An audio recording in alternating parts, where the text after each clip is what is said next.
जी जी, हमें CM flying squad की तरफ से मैसेज आया था कि ऐसे ऐसे सलाया अलावर्दी में एक इलीगल ऐसी यूनिट चल रही है प्लास्टिक मैन्युफैक्चरिंग में। तो उसमें टीम हमने एक जॉइंट इंस्पेक्शन किया बाद में इस पे साइट पे आके हमने रेड किया। उसमें हमारे अलग अलग डिपार्टमेंट साथ में थे। तो जैसे पॉल्यूशन डिपार्टमेंट से मैं था, एसएसएफ की टीम भी थी, एमसीजी थे और भी जितने डिपार्टमेंट्स हैं सब थे। फिर उसमें जॉइंट इंस्पेक्शन में हमने आके यहाँ चेक किया तो सिंगल यूज़ प्लास्टिक की जो अपनी पॉलीथीन्स होती हैं उनकी मैन्युफैक्चरिंग हो रही थी।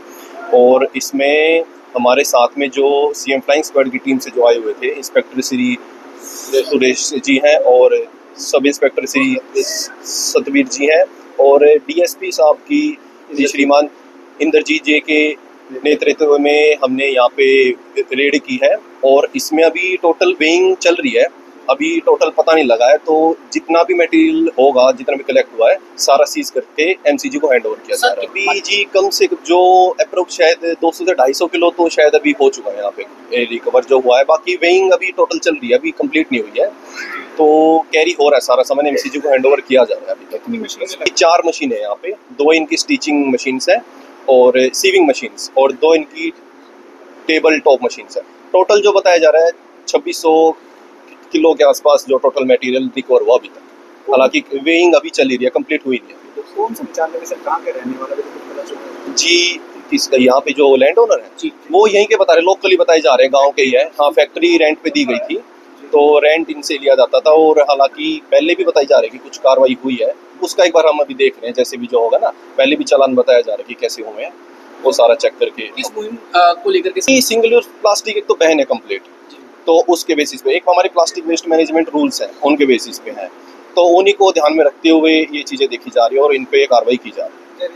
नहीं, सिंगल यूज प्लास्टिक तो काफ़ी पहले से ही बैन है, उसके अल्टरनेटिव्स आ गए हैं मार्केट में।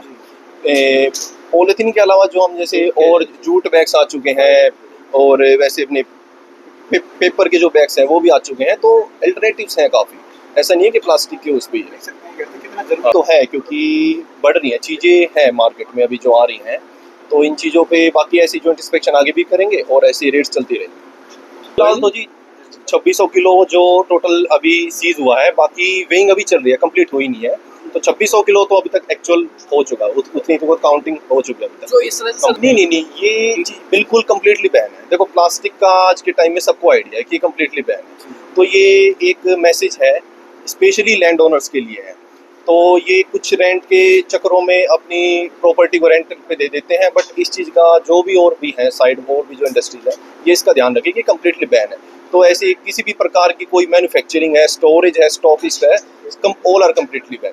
तो इस चीज़ का ध्यान रखें कि ऐसे कोई भी जो भी कोई ऐसी अगर एक्टिविटी हो रही है तो उसको कम्प्लीटली बंद करवाइए। नगर निगम द्वारा और भी कार्रवाई की जाती है। भाई आज नगर निगम की टीम ने सी फ्लाइंग और पॉल्यूशन डिपार्टमेंट के साथ रेड की है, इस तरह से माल पकड़ा है और कितना माल देखिए, गुरुग्राम को क्योंकि पर्यावरण मंत्री हमारे श्री राव नरवीर साहब के दिशा निर्देश में और हमारे जो कमिश्नर साहब हैं श्री अशोक और बलप्रीत सिंह जी जो एडिशनल कमिश्नर है, उनकी देखरेख में और ऑलरेडी रेड्स कर रहे हैं।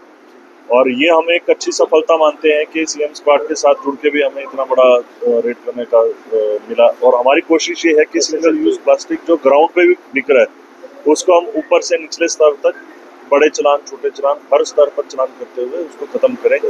और जैसा कि मैं हर बार कहता हूँ, ये जन भागीदारी भी इसमें आवश्यकता है। जब तक आम आदमी प्लास्टिक को नहीं छोड़ेगा तब तक हम जितने भी रेड करें उसमें सफल नहीं हो पाएंगे। तो जन भागीदारी भी जरूरी है ताकि हम ज्यादा से ज्यादा सिंगल यूज प्लास्टिक को इस गुरुग्राम से बात कर सकें। क्या कार्रवाई है? अभी जो हमारे पास ये टोटल आएगा उसको हम सीज करेंगे, प्लस उसका जो चलान अमाउंट होगा वो दिया जाएगा।